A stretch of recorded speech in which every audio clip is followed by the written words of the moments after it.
ecologically, we're in deep trouble. The oceans are dying. Future of cuisine is vegan. Orcas and whales are extremely intelligent creatures. Hey und herzlich willkommen zu einer neuen Folge vom Plant-Based Podcast. Diesmal wieder als Videopodcast und zwar mit dem wunderbaren Captain Paul Watson. Für alle, die ihn nicht kennen, er ist unter anderem der Mitgründer von Greenpeace, Sea Shepherd und ganz neu der Captain Paul Watson Foundation. Was er da genau macht, verrät er hier im Podcast. Jeder von uns hatte doch sicher eine Heldin oder einen Held in der Kindheit. Bei mir in der Jugend war es tatsächlich Paul. Wenn ich noch daran zurückdenke, bei uns im Juze, ich habe immer zusammen mit meinem Kumpel Phil damals Pläne geschmiedet, wie wir es auf eines dieser Sea Shepherd Schiffe schaffen und es schaffen, damit anzupacken, Wale zu retten und was Gutes für die Welt und die Weltmeere zu tun. Leider haben wir es nie auf eines der Schiffe geschafft. Umso stolzer bin ich jetzt, den Gründer davon hier im Podcast zu haben. Ja, war eine große Ehre, über eine Stunde mit Paul Watson zu sprechen. Ja, wir sprechen auch über den Bruch mit Sea Shepherd, welche Sea Shepherd-Organisation er noch für vertretbar hält, was da überhaupt passiert ist. Außerdem verrät er uns, wie es im Knast war, denn da war er eine Weile in Grönland und was seine Pläne für die Zukunft sind. Ich würde sagen, wir gehen jetzt einfach rein. Doch vorher noch eine kurze Bitte, wie ihr hier oben seht. Ja, haben nur 6% von den Leuten, die es hier anschauen, den Kanal abonniert. Deshalb meine Bitte an euch alle, lasst ein Abo da, lasst ein Like da, lasst einen Kommentar da und eine Mitgliedschaft und jetzt rein da. Danke, dass ihr am Start seid. Welcome to a new episode of the Plant-Based Podcast, today in English with a very, very special guest. Today we have here Captain Paul Watson. Paul, welcome to our podcast. Oh, it's a pleasure to be here. Thank you very much to be here. For all the people which don't know who you are, I think the most of them do know who you are, but please tell them, how did you become an animal rights activist? Tell us about your journey. Well, when I was 10 years old, I lived in a small village on the east coast of Canada. Now, when I was 10 years old, I spent the whole summer swimming with a family of beavers. I had a great time. I couldn't wait until the next summer to return, which I did. This time, I didn't find them. They weren't there. I began asking questions, found out trappers had taken them all during the winter. So that made me quite angry. That winter, when I was 11, I began to walk the trap lines, rescue animals from the traps to destroy the traps. And I guess I've been doing that now for 60 years. Wow. Okay. Crazy ride. 60 years is a long time. You have done so many things. Most of the people maybe know you from all the documentaries, from social media, from all of what you've done on your ships the last couple of years. How did your journey was going on after this episode? I left home when I was 17, went to the west coast of Canada. I joined the Norwegian Merchant Marine, spent a couple of years, working on ships around the world. When I came back, I happened to walk right into the middle of a demonstration on the Canadian-U.S. border against nuclear testing in Amchitka Island. The demonstration was organized by the Sierra Club, by the Quakers. But my concern about Amchitka was something different, because Amchitka was a wildlife reserve. You couldn't go on there with a rifle, but they're going to blow a 5-megaton bomb underneath of it. Previous tests had killed thousands of sea lions and otters. So that's why I joined the crew of the Greenpeace. We sailed up in 1971 to Amchitka to oppose the bomb. They blew the bomb up ahead of time. Before we arrived, we were about a few hundred miles away. We attracted so much attention with that campaign that all other further tests were canceled. So it was very, very successful. From there, with Greenpeace, in 1972, I was a co-founder of Greenpeace. I led the campaigns to protect the seals on the east coast of Canada, first made on the whale campaigns. But in 1977, there was an incident which really made a big difference, and that was that a baby seal was about to be killed. I ran forward, grabbed the club from the sealer's hand, I threw it in the water, and I picked up the seal, took it to safety. I thought that's what I was there for, to save the lives of seals. But the Greenpeace board voted to remove me because they accused me of theft and vandalism. I stole the man's property, his sealing club, and threw it in the water, for it was vandalism. I said, well, if I had to do it all over again, I would do the same thing over again. They said, well, there's no room for you. This is Greenpeace is nonviolent. I said, wasn't anything violent about it. I saved a life. That was pretty nonviolent, if you ask me. So I left Greenpeace to set up Sea Shepherd. With the new strategy, which was aggressive nonviolence. That is to aggressively intervene, but don't cause any injury, operate within the boundaries of the law, of practicality. That was the ongoing strategy, which I did for the next 50 years. During that 50-year time, I never injured anybody, certainly never killed anybody. I was never convicted of a crime. So I have no police record in that respect. But I've been arrested many times. I've been in prison many times as they try to get me. I've won every court case that we've gone into, and there's been quite a few. Again, that was the approach. Aggressive nonviolence, which I found has worked out quite successfully, especially against illegal operations. So we shut down pirate whaling operations in the Atlantic. We drove the Japanese whaling fleet out of the Southern Ocean. We shut down the good part of the commercial seal hunt in Canada, interfered with illegal fishing operations around the world and everything. Really hundreds and hundreds of campaigns with no injuries and no criminal convictions. Crazy, right? I didn't know that with Greenpeace. Better that you're not anymore in this organization for sure. Now we are in 2025. We talk in the next sentence what was the last years, because that was crazy too. What do you think? What is at the moment like the biggest thing which is going on about like animal welfare and activism? Is also what is the biggest problem in the world right now? What do you think we have to keep our impact on it? Well, there are many problems. Ecologically, we're in deep trouble. The oceans are dying. And I'll tell you why the oceans are dying is that since 1950, there's been a 40% diminishment in phytoplankton in the sea. Phytoplankton provides 70% of the oxygen in the air we breathe, sequesters enormous amounts of CO2. It's the bottom of the food chain in the ocean. The reason phytoplankton has been diminished is because we've diminished the populations of whales, dolphins, seals, sea turtles, and other creatures. These species, through the ecological law of interdependence, they provide the nutrient base for the phytoplankton. They're literally the farmers on the ocean providing the fertilizer for phytoplankton in the form of their feces, which is heavily rich in iron and nitrogen and magnesium. Yeah, I mean, every day one blue whale drops 3 tons of manure, which fertilizes a vast area of phytoplankton. If you remove whales and dolphins and other creatures from the sea, then you will further diminish the populations of phytoplankton. Here's the reality is we don't live on this world. We don't live on this planet without phytoplankton. It is the basis of life. Phytoplankton disappears, we die. So that to me is the most important thing. But there are many other things. Climate change being one of them, plastic pollution, noise pollution, chemical pollution, the use of pesticides, herbicides, fungicides, insecticides, just killing off everything. I guess the best way to describe it is if you look at the planet as a spaceship, which is what we are. We're this incredible spaceship. We're zipping around the Milky Way galaxies at a fantastic speed. Every spaceship has a life support system, and that provides us with the food we eat, the air we breathe, and regulates climate and temperature. We humans, and that life support system is run by a crew of engineers. They keep everything running. But we humans are not. We're not engineers. We're pastors. We're having a wonderful time entertaining ourselves. But what we are doing is we're killing off the engineers. We're killing them off and murdering them. There's only so many engineers you can kill before the machinery begins to break down. It can't support life anymore. Now, those engineers are the bees and the trees and the fish and the whales and the worms and the microbes, and we're killing them off. We're living in disharmony with nature. There's 2 ways of looking at the world. The anthropocentric point of view, which is the dominant point of view, which is we're the center of creation. It's all about us. We're the only important species. And then there's a biocentric point of view, which is we're part of everything. We have to live in harmony with all these other species. We need them. They don't necessarily need us, but we do need them. Our stay on this planet is going to be very short unless we learn to live in harmony with all these other species. That's absolutely true. We can decide every day what we are doing. Should we harm animals or shouldn't we harm all of the planet for sure too? What do you think as an individual? What is the most effective way to save lives and the planet?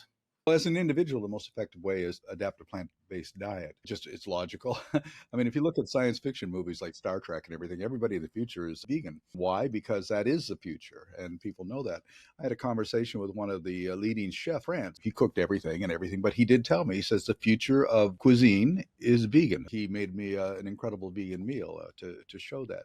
He also said it's far more challenging. There's much more diversity. There's more art involved in vegan cooking than there is on anything else. I mean, when you really think about it, it comes down to beef, pork, and chicken, and you have to throw it in different ways, but it must get boring and everything. One of the problems that I see is that, again, how we look at things, the language that we use. People who eat meat call themselves carnivores, which is ridiculous because they're not carnivores. A carnivore is a lion or a wolf or even a cat. But humans are, they like to just compare themselves to lions and tigers and everything. We're strong carnivores.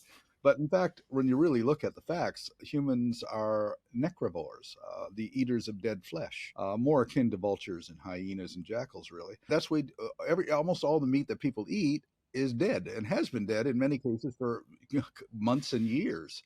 So we eat rotten flesh, which the best term would be necrovore. That's the right word for that. Like you said before, all of the chefs all around the world, it's changing in the minds. It's so delicious. We don't need to eat animals anymore. There are so many options. It's good that you have seen this too. Let's jump back to like your time at Sea Shepherd, what you have done before. You have been so many times on the ocean, on ships, on big ships, like in crazy storms with crazy people around. I think it was dangerous sometimes. Please tell us, what was your like 3 craziest moments when you have been outside of the sea? Would you recommend to people to do it like you, or would you say never do it, never go to the sea, it's too dangerous?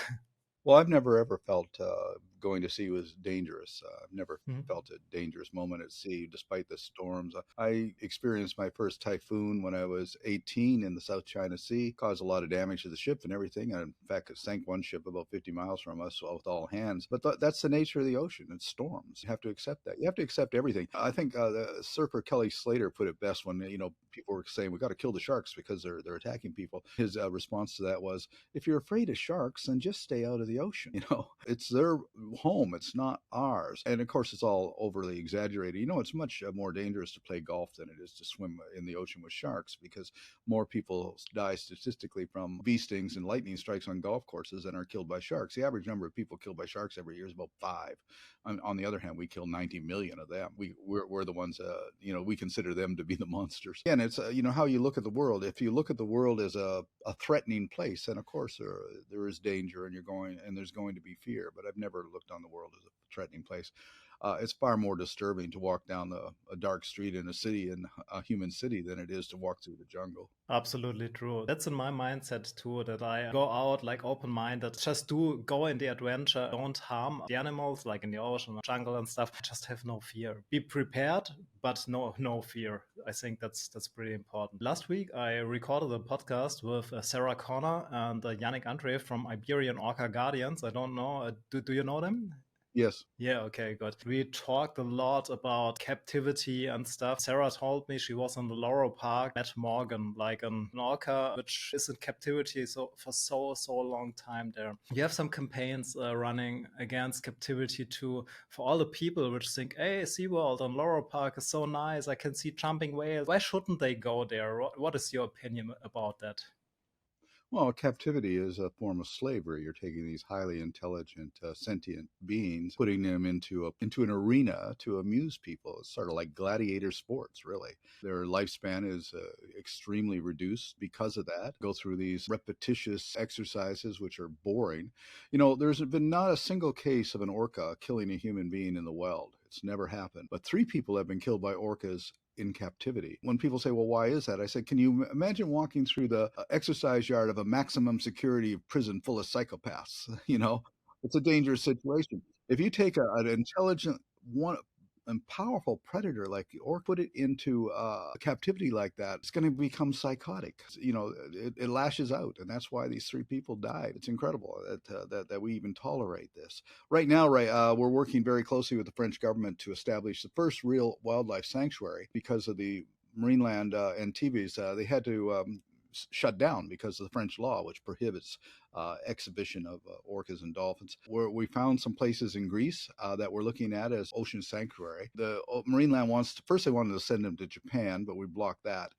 Now they want to send them to Laurel Park, but right at the moment we're blocking that. The minister hasn't made a decision. If she does decide to send to Laurel Park, we're going to take legal action to stop it. We have an opportunity here to create a real sanctuary, not only for these particular animals, but also for animals around the world, because dolphinariums are closing around the world. Dolphin Company just went bankrupt. They're closing because people are becoming more and more aware of just how cruel these places are. I wrote a book called Orcapedia, which is really a history of all the orcas that have ever been caught, of which most of them have died all around the world. It's a slave trade. It's an international slave trade. It really has no reason to even exist. We have to shut it down. Yeah, we absolutely have to. So I'm really happy to hear that so many marine parks are having to close or shut down or going to bankrupt, because the mind changes at the people, and I really love that. Let's go back to like marine life. Is there something you can share, some emotional or memorable story or encounter with marine life which keeps in your mind like all the years until now? Well, there's been a couple. I think we're talking about orcas. You know, back in 1975, we were in the Straits of Bella Bella off of British Columbia. And we were on a boat, and a pod of orcas were coming towards us. So three of us, being foolish, we jumped into the water in front of them because we wanted to swim with the orcas. When you're watching a pod of orcas from the deck of a ship, that's one thing. But when you're in the water with just your head above the water and you see an oncoming pod of orcas, especially in 1975 when people actually thought they attacked people, that's a completely different perspective.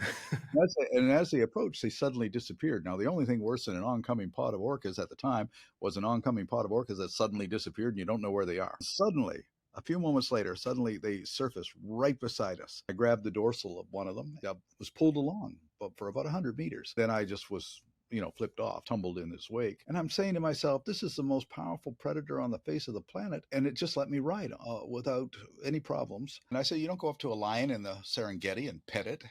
But so there's something rather unique about them. I think that orcas and whales, I think, are extremely intelligent creatures. I think they're more intelligent than people because they have bigger brains, more complex brains. I was debating this, a Norwegian whaler who says, sarcastically says, "Oh, Watson, you think that whales are more intelligent than people? How can you think such a stupid thing?" And I said, well, because I measure intelligence by the ability to live in harmony with the natural world. And by that criteria, whales are far more intelligent than we are. And he looked at me and sarcastically said, well, by that criteria, cockroaches are more intelligent than we are. I said, George, you're beginning to understand what I'm trying to. It's been here for what, 500 million years, it's still here.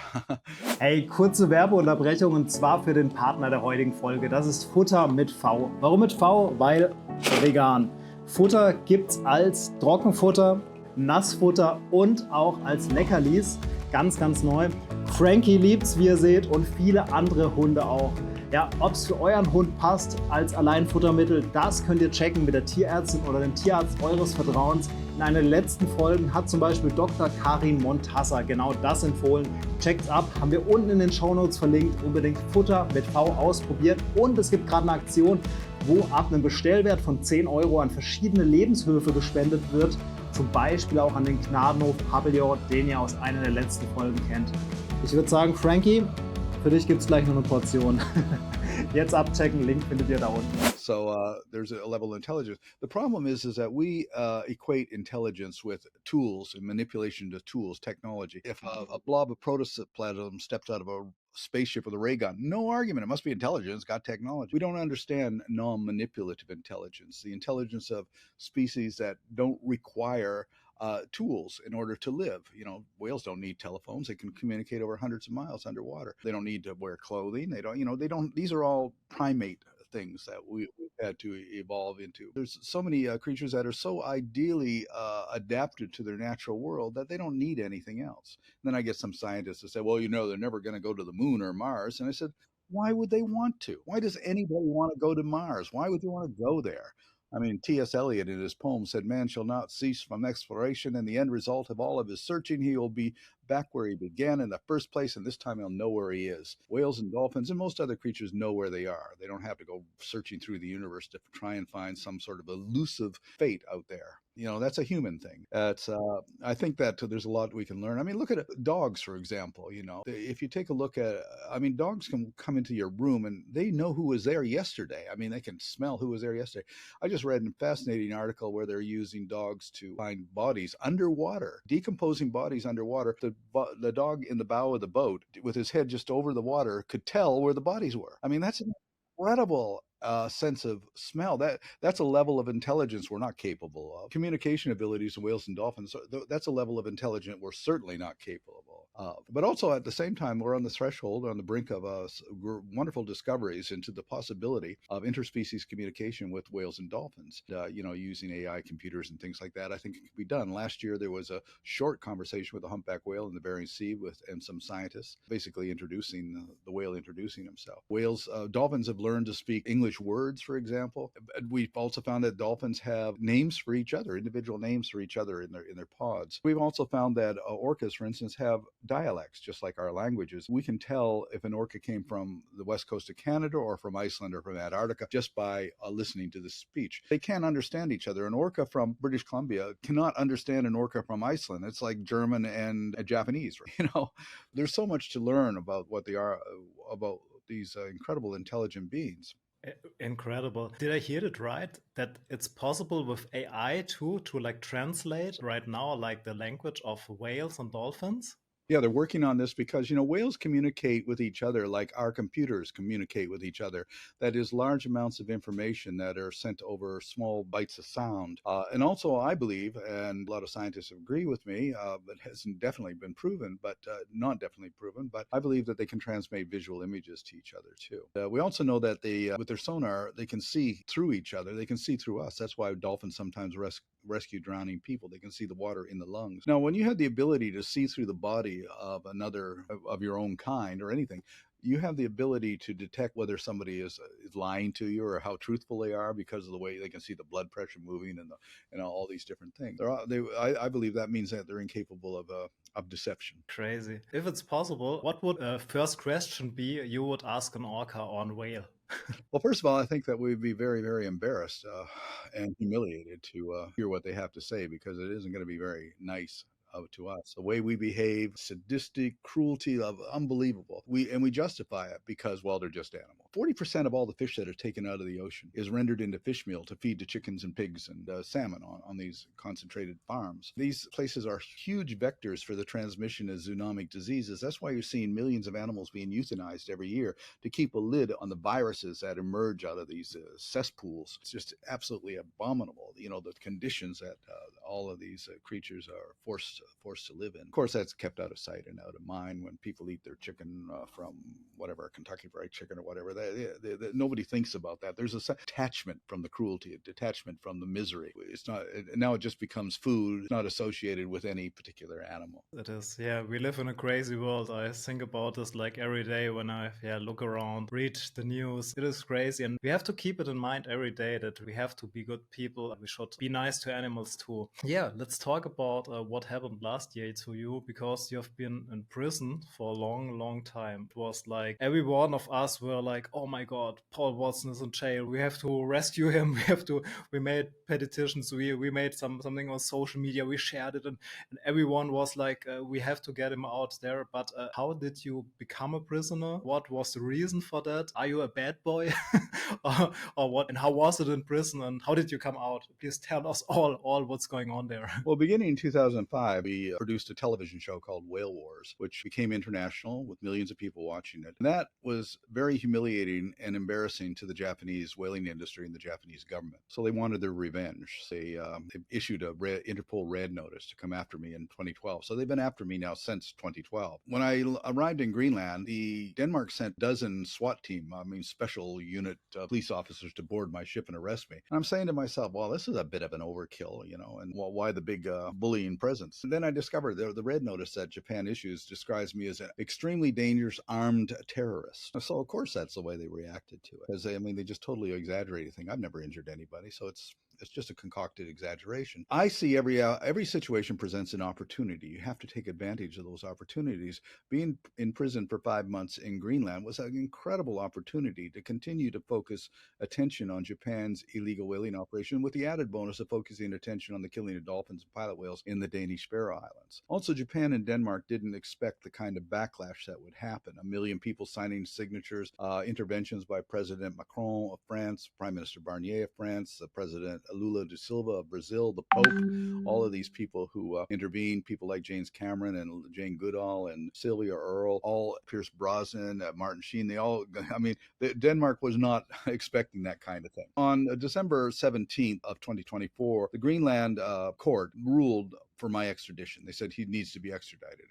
I wasn't even allowed to present evidence at the trial. The next day, the Minister of Justice in Denmark made the political decision to release me, and I returned to France. Just last week, I was at the opening introduction to the United Nations Conference on the Ocean. President Macron, he came right up to me, shook my hand. He says, glad to see you're home. He said, don't be concerned about Japan. They asked me to send you to he says, I'll never do that. So that was incredible. And since then, since returning to France, I've been made an honorary citizen of Paris. All kinds of support here. It's the French people, the French media have been incredibly supportive. When people say, what is it about you that's attracting this? It's not about me. It's about a cause. This cause to protect life in the ocean, which I've been doing for 50 years. People say, well, how come you've been successful? And I said, well, one of the secrets of success is just being there for 50 years. So But it has been difficult. It's been more difficult, really, because of people that I should have trusted. It's in 2022, a very hostile takeover of Sea Shepherd, and I was forced out of the organization that I created. They're suing me. They keep suing me. They've lost every court case, but they're trying to say I have no right to the name that I created. I have no right to the logos that I designed. They own them. Some of these people weren't even born at the time that I created this. But that's the kind of world we live in, where people grab and seize and control. So I was considered to be too controversial, too confrontational. Sea Shepherd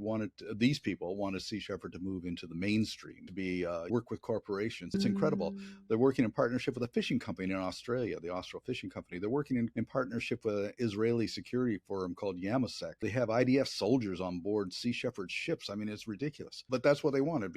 Why? Because Whale Wars was very successful. It brought in a lot of money, $15-20 million a year. They wanted a piece of that. They grabbed it. Now they all got nice, secure, comfortable jobs. And these are people that I knew for 20 years who did this to me. Very deceitful. Well, but it's not an all loss. The Sea Shepherd, I created Sea Shepherd as a movement, not an organization. And that movement continues with Sea Shepherd France, Sea Shepherd UK, Sea Shepherd Brazil, who will remain loyal to the original strategies of aggressive nonviolence. Lami Assamlami, of the president of Sea Shepherd France, was the one who organized my defense campaign throughout Europe and the world, and did an incredible job. The movement continues. They will continue to sue us, and they'll continue to persecute us. That's just the par for the course. We just have to weather the storm and carry on. And the only thing I regret is that they took our assets, they took our ships, they took our archives, they took everything, forcing us to start at the beginning. But there's something to be said for starting at the beginning, because it restores motivation into inspiration, actually renews passion. I see the passion is here. Paul,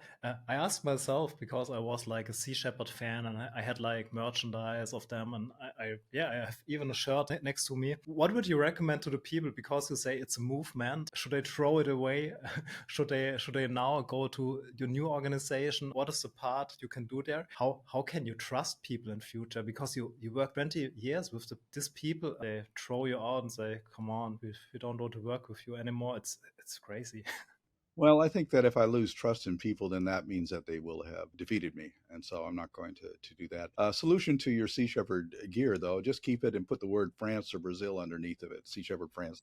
Sea Shepherd Germany was probably one of the worst because they banned any comments on their social media pages. They will not allow any criticism. Of course, all of them would not respond to me. These guys who engineered this hostile takeover, they dismissed me illegally, and that was ruled by the Dutch court as illegal. And they dismissed me with an email. They didn't even have the courage to look me in the eye to do it. And they've not responded to me for 2.5 years. According to Alex Cornelissen, who was the guy who now leading it in the Netherlands, he said, well, in a couple of years, people will forget who Paul Watson ever was. And, we're the new face of Sea Shepherd. People are just going to have to accept that. Unfortunately, we live in a world where people are not fully knowledgeable about things that are going on. So a lot of people think that Sea Shepherd hasn't changed. If you look at it really objectively, you'll see they haven't done a campaign in 2.5 years. They've gone down to Antarctica to take photographs of krill ships. They've gone to different places, but basically it's becoming go out on the ocean, take some pictures and look like heroes and capitalize on what we did over the last 50 years. Now they're showing footage of, this is what we did in Antarctica and everything. I'm going, what do you mean what you did? You weren't, I led that. So they've rewritten the history. It's sort of like visionist interpretation. So they just removed me from the website. They removed me from the history, like I didn't exist. But this happens to a lot of people. Rick O'Barry was forced out of the organization that he created. David Brower was forced out of the Sierra Club. David Foreman was forced out of Earth First. Problem is, if you spend your time and your passion and your skills to do campaigns, to focus on getting the job done. In the meantime, people whose concerns are much more self-interested move in and start taking over the administration, the fundraising. Next thing you know, the lawyers, the accountants, guys are calling the shots and you're out the door. Crazy. Okay. I write Sea Shepherd France on my shirt right now. Or you can put Sea Shepherd Origins. That's another word that we use.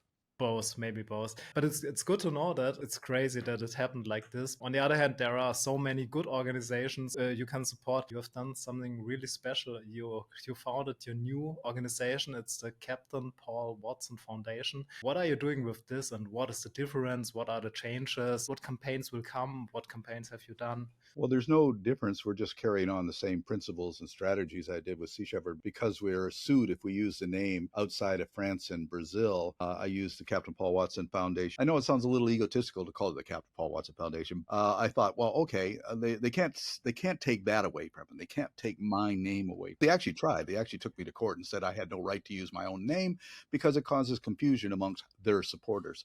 So they lost that case.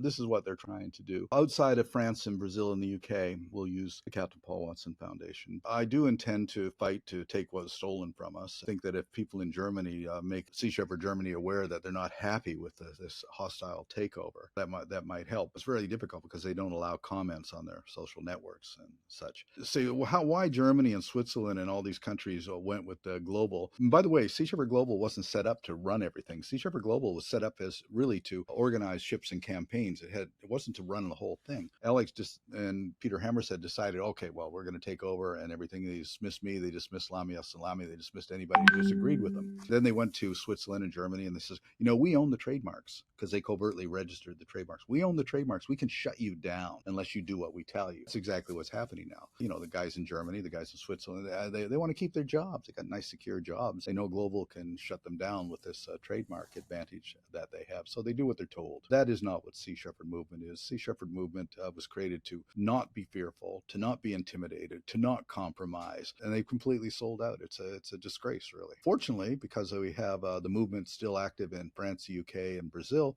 that spirit continues in these places. Maybe it'll get returned to us someday when people realize that they've been defrauded by these people who've taken over and are now running things. I really, really hope so. Until then, you have your own organization right now. You already said you do like the same things, but for the people which just new listeners to the podcast or didn't know you and Sea Shepherd before, what are you actually doing with this organization? And when do people donate to you, what will you do with the money? And it was difficult because we didn't have a lot of money, but the first thing we did in 2023 was we took on Iceland. I took a ship. Fortunately, we have a ship because of one sponsor, John Paul de Joria, who donated the funds to buy that ship, former Scottish Fisheries Patrol boat. We went to Iceland. The day we arrived in Iceland in June of 2023, the Icelandic government shut down the whale hunt. So we didn't have to do anything that year. Then last year we went again and they shut it down. And so we're trying to go back again and hopefully they'll shut it down again or else we'll have to intervene. We have the other ship, the Bandero, also sponsored by the same man, John Paul de Joria. Bandero's in Australia and is guarding the approach to the Southern Ocean in case the Japanese return. We'll be ready for them once again. Those are the main campaigns of the foundation. We're also doing marine debris recovery like in the UK and in the Pacific. We're also working in partnership with France, Brazil, and the UK. With France, we're working to help build the sanctuary idea, protecting orcas off of Iberia, intervening against poachers on the island of Mayotte off the coast of Africa, working to oppose overfishing, especially the super trawlers operating in the English Channel and off the coast of Ireland and France. So those are the primary campaigns with Sea Shepherd France. We're working with Sea Shepherd Brazil to intervene against the killing of river dolphins and manatees in the Amazon. I'll be going to the Amazon next year for the climate change conference under the protection of the president of Brazil, by the way, so the Japanese aren't going to be able to get me. We'll be continuing that work. There's a lot of work we've done, a lot of work that we will continue to do. We do what we do with the resources available to us to the best of our ability, and that's all we really can do. Hey, kurze Unterbrechung, und zwar habe ich eine Bitte an euch alle. Wenn euch dieser Podcast gefällt, lasst ein Like da, lasst ein Abo da, lasst einen Kommentar da und wenn ihr uns so richtig unterstützen wollt und Behind-the-Scenes-Material sehen wollt, denn davon gibt es in Zukunft einiges, dann lasst doch gerne Kanalmitgliedschaft da. Vielen, vielen Dank und jetzt viel Spaß beim Weiterschauen. It must be emphasized that the strength of an ecosystem is in diversity. Therefore, the strength of a movement has to be in diversity. So it doesn't matter what that approach is, education, litigation, legislation, activism. The secret to success is thousands of organizations, grassroots organizations, and individuals all addressing individual issues, making a difference. Because of Diane Fossey, mountain gorillas are still around in Rwanda. Because of David Wingate, the Bermuda storm petrel did not go extinct. And I can't think of anything more noble than because you intervened as a person, a species was saved from extinction or an ecosystem was protected. Each of us has the power to do that. And that's the thing I'm trying to encourage, especially with young people. I mean, look what Greta Thunberg, 16 years old, was able to, talk to the world leaders about climate change and that. So we all have that capacity. It's a combination of passion, courage, and imagination. That's what it takes to save the world. Absolutely. What would you recommend to young activists? Is there something you have in mind you will tell them? to follow their ideals, follow their passion. Don't let anybody deter you. Don't get depressed and don't get pessimistic. Don't worry about the future because you have no control over the future at all, but you have absolute control over the present. And if you focus what you do in the present, that will define what the future will be. So probably the most important thing, just don't get pessimistic or depressed about the future possibilities. You can change that future by focusing on the present. That's absolutely true. I had a podcast like 2 months ago with Victoria Müller. She wrote a book about activist burnout. And that's really interesting. It's all about that some people are too much focused just on the bad things, get pessimistic. They are not able to work again for the oceans, for the animals, and for the planet. It's important to keep like positive. I know it's not possible to do it all the time. If you're burnt out, you can't do anything for the animals and for the planet. You have to keep it in mind. Yeah.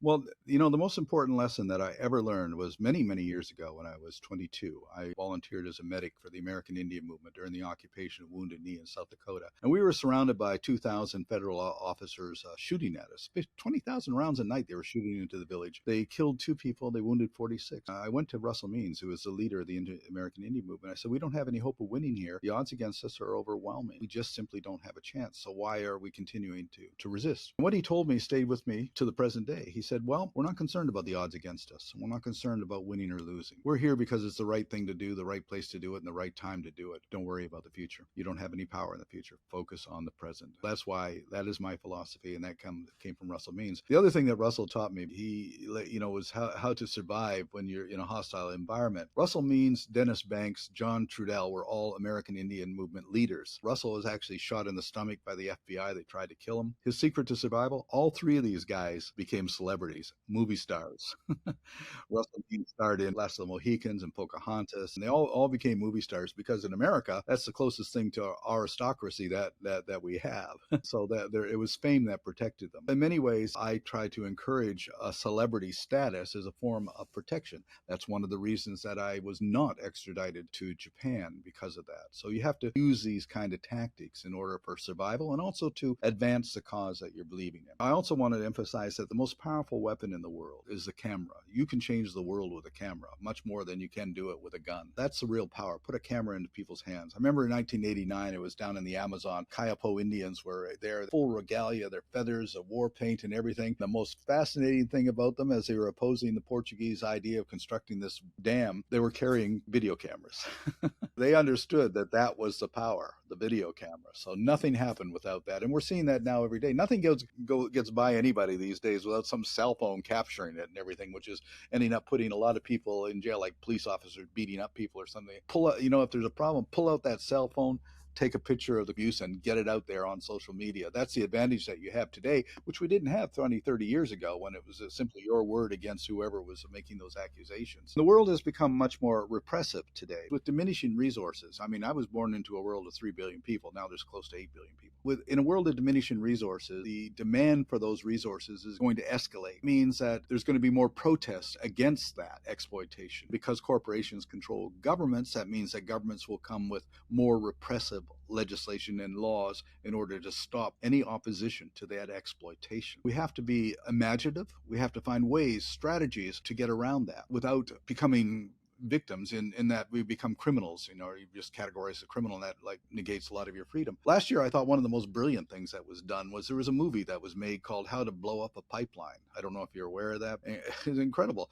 The movie was How to Blow Up a Pipeline. They didn't blow up a pipeline. The whole movie was how to do it and why it was done and everything else like that. It was so threatening. The FBI was investigating these people, but nobody had committed a crime. They just made a movie. But the entire message was got across in this movie. The power of the camera, the power of imagination. That's what we always have to strive to do, is to find strategic, imaginative, tactical ways of intervening and getting our message across and changing things. That's a pretty good idea. You said before, you have like a positive mindset and stuff. How was it for you in the jail? I think like 5 months. What was it, like a bad jail, and did they treat you well? Or was it just like, I know, I'm coming out in some months, it's easy? Well, actually, it wasn't bad at all. I mean, being in a prison in Greenland, it was like being in a 4-star hotel. I had an incredible panoramic view of the fjord, the mountains, and I could even see whales from my window. I was the only non-indigenous person in the part of the prison I was in. Those guys were really supportive, 100%. They were against Japanese whaling, they're against Faroese Faroese whaling. I mean, they do kill whales in Greenland, but it's indigenous whaling, which I don't approve of personally. But they also understood that they referred to the Faroese as savage and barbaric, referred to the Japanese as greedy, had their support on that. The prison guards were very friendly too. They were also impressed. I received about 6,000 letters while I was in there from around the world, including from Japan. Every single letter I received was positive. One of the things I found most unusual about that prison is they didn't have any meals. Every Wednesday we would line up and they would give us 1,350 kroner, about 200 euros in cash. We would go to the prison supermarket, buy our own food, and there was a common kitchen, so you made your own food. So it was very easy to be vegan. You weren't eating prison food. You're eating the food that you bought and you prepared. I've never seen anything quite like that. So I just found the whole prison system to be one of the most humane prison systems I've ever seen. I didn't have a single day that I felt like I was being suffering or sad or anything like that. Although most of the prisoners didn't speak English, spoke Danish or Greenlandic, we got along, played chess, do things like that. But every prisoner has their own cell with their shower and the television set and everything. I mean, it was like a hotel room. I can't complain about the prison system. To me, it was an excellent opportunity to use the prison as a forum to advance the cause, protect whales and dolphins. Good to hear that they treat you nice. Everything was nice, and you have even your own supermarket inside. So that's like you don't think that a prison is. We just have 3 more questions. I hope you have time for this. At the end of the podcast, we normally do like a little experiment. Please you to keep in mind that you will organize one vegan dinner. You have 3 personalities from all around the world, even if they live or they don't live. Who would you invite and what would you cook for them? Oh, that's a bit unexpected. Who would I invite to dinner? I guess if I had my choice, probably Sylvie Earle and Jane Goodall, David Attenborough, those 3. What would I make?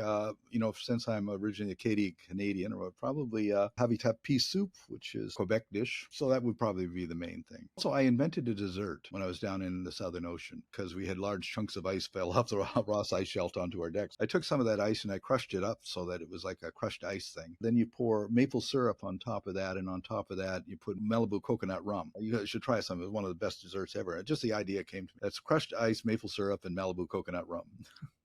Sounds amazing. Like my next dinner. And the second experiment, if we can tell it like an experiment. If you had the opportunity everywhere around the world to go in politics for one day, change just one thing, what would you change?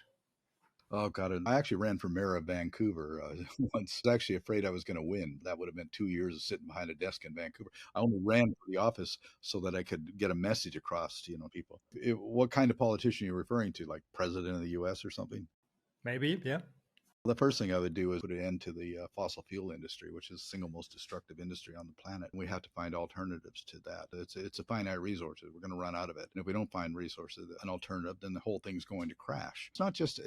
By the way, the fossil fuel industry is not just about powering your cars or ships or everything. It's also the fertilizer industry, the plastic industry, all of these things. Some of the first steps we should take is eliminate single-use plastic completely. Try and find ways of not using all these chemicals in the agriculture and everything, and fertilizers and things like that. But fossil fuels for the absolute necessary things that are needed. We waste so much money on knick-knack plastic toys and useless things that take up all that energy and resources. Put an end to that if I could. Oil is a drug. It's a drug that society is addicted to. We as a society will do anything to get it. Doesn't matter what we have to destroy. We're going to pull that stuff out of the earth and we're going to inject it into our cars and our vehicles and everything like that. We are addicted to it. We have to end that addiction. Forget about fentanyl and all these other things. The real drug is oil. I think that's true. Maybe you go in politics in the future. Never mind. I don't know. Maybe it's coming. Otherwise, Macron maybe asked you for this, or in Brazil when you're there. One of the things I asked at the end too. Normally, we have our plant-based playlist on Spotify. Everyone who's here in the podcast has the opportunity to do 2 songs on the playlist. Tell some personal story about the songs. It's not necessary that it has to do like with animal rights. It can be every genre, everything. So you want me to say what 2 songs are? Yeah, 2. Well, one of the most inspiring songs to me, which was written by a friend of mine, the late Gordon Lightfoot, was called About the Whales. That was the Ode to Big Blue, if you can look that up. It's an incredible song about whales. That would be number 1, I suppose. Number 2, I really haven't thought about that at all. I'm sort of a fan of Celtic music, really. So anything by any of the Celtic singers like Clannad or okay, Celtic Women or things like that. All right, I will look for something from this. Otherwise, I do from my side. I pushed a new song from Sarah Connor on it. She's supporting the whales. It was in the last podcast. You have to listen to it. Even if it's in German, it's really, really nice. Will do. We have a lot of groups that support us, like the Red Hot Chili Peppers, the Shaka Punk, Gojira. They've all been very, very supportive over the years. Good to know that. I could speak to you like hours. It was really, really inspiring what you all have done. Is there at the end, is there something you want to say to the community? One of the things I'm trying to do is to get people to take a look at what the ocean is. Because when we think of the ocean, we think, oh, seaside, surfing, swimming, whatever, scuba diving. No, the ocean's bigger than that. This is the planet ocean. It is water in continuous circulation, sometimes in the sea, sometimes in ice, sometimes underground, sometimes in the clouds, sometimes in the cells of every plant and animal on the planet. It's water in continuous motion. The water in your body was once in a plant, was once in the body of an animal, once in the clouds, or once in the ice. The question is, and I wrote a children's book about this, what is the ocean? The answer to that is we are the ocean. This is the planet ocean, and every living thing on it is connected by this element, H2O. That brings us all together, what makes us what we are, citizens of this planet. The one thing we all, each and every one of us, every living thing has in common. I think if we take that view of the ocean, we'll see just how intimately connected everything is. The clouds are connected to the glaciers are connected to the sea, connected to plants and animals, rivers and streams and lakes. We're all one. It's one thing. That means that we're interdependent with everything. Absolutely. So I think that are really, really nice words for the end. And Paul, thank you so much for being here. And it was an inspiration, like I said before, and I'm honored to have you here in the podcast. Okay, thank you. Thank you. Hey, ich bin's noch mal ganz kurz aus dem Off. Ja, krasse Reise, die Paul da erlebt hat. Auch witzig, ja, wie cool in Anführungszeichen es eigentlich im Knast war in Grönland. Ich glaube, wir alle haben uns massig Sorgen gemacht. Er hat ja über 6000 Briefe von euch bekommen, also echt krass. Auch danke nochmal an alle, die die Petition geteilt und unterschrieben haben und sich für Paul und seine Freilassung eingesetzt haben. Ich bin unglaublich froh, dass er draußen ist und dass er auch gut behandelt wurde. Dass er sich weiterhin für Wale, Meere, Delfine, Veganismus einsetzen kann. Einen krassen Job, den er da macht, und den gilt es auch zu unterstützen. Wie ihr gehört habt, die Captain Paul Watson Foundation braucht Spenden. Deshalb, wenn ihr einen oder anderen Cent übrig habt, unbedingt an die Organisation spenden. Auch gerade in Deutschland haben sie immer wieder coole Events. Jetzt vor kurzem erst war es zum Beispiel mit Marc Benecke und vielen anderen Leuten, die am Start waren. Auch Yannick André, den ihr vielleicht aus dem letzten Podcast mit Sarah Connor noch kennt, war am Start. Anne Menden und viele weitere. Also richtig coole Events. Checkt unbedingt mal ab, was die so vor Ort machen, und unterstützt sie, wo ihr könnt. Der Bruch mit Sea Shepherd hat mir echt leid getan, das zu hören, und wie es dazu gekommen ist. Ich bin großer Fan, war großer Fan. Wenn ich mal überlege, ich habe ein Hoodie von meiner Lieblingsband Heaven Shall Burn in Kooperation mit Sea Shepherd. Ich habe ein Shirt von Sea Shepherd. Weiß nicht, ist nicht so richtig, was ich damit in Zukunft anstellen soll. Die Message, was sie machen, finde ich natürlich super gut, aber wie es zu dem Bruch gekommen ist und den Gründer einfach rauszuwerfen, dann ihn noch auf die eigenen Namensrechte zu verklagen und was da alles noch passiert sein soll, absolut nicht cool. Ich möchte jetzt gar keine Position ergreifen. Was ich aber möchte, ist Paul unterstützen, und ich hoffe, ihr macht das auch in Zukunft.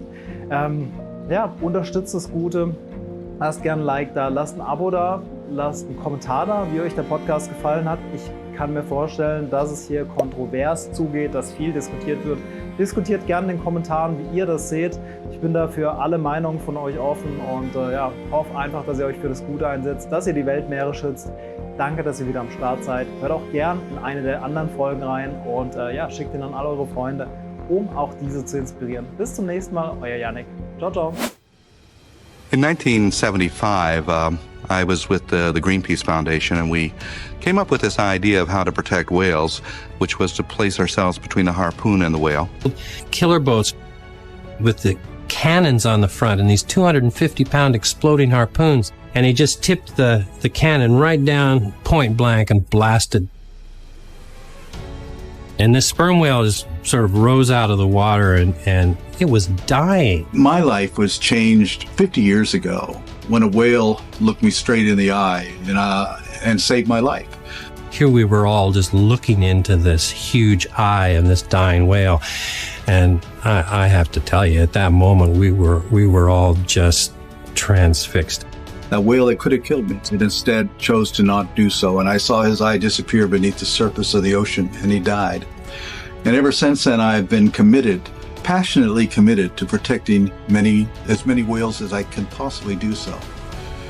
In the aftermath of the hostile takeover of Sea Shepherd, we had to rush to reorganize to continue our work on our original strategies of aggressive nonviolence. And to do that, we had to hastily come up with different logos and different designs. So we wanted something simple, but we had to come up with a unique logo. The original Jolly Roger was called the Jolly Roger from the French Joli Rouge, meaning the pretty red, and then it became black and white. And so this is a very simple design, a flag with the depiction of a cachalot, or a sperm whale, on it, attached to a broken harpoon. And I think that really tells our story quite significantly, is that we're about whales and we're about breaking harpoons. That's what it's all about. And it represents our commitment to the defense and the protection of whales worldwide. Going forward, that will become our banner, and under this banner we'll have many victories.